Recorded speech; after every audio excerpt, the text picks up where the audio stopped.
ano tras ano, que cada vez máis as persoas estudan portugués por razóns pragmáticas, por razóns que teñen que ver co mercado de traballo, que teñen que ver co traballo, coas saídas profesionais. O perfil clásico de alumnos noso era máis un perfil de persoa interesada pola cultura portuguesa, persoas sensibles á proximidade de Galicia e Portugal, mas ese perfil está mudando moito. As persoas que están estudando básico, os novos alumnos, prácticamente todos veñen con esta idea de portugués como lingua de futuro, portugués como lingua profesional.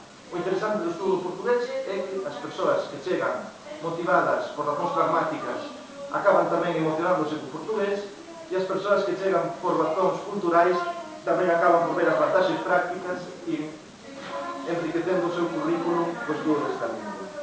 Por tanto, pensamos que o portugués para os galegos é lingua de traballo, lingua de cultura e lingua de emoción.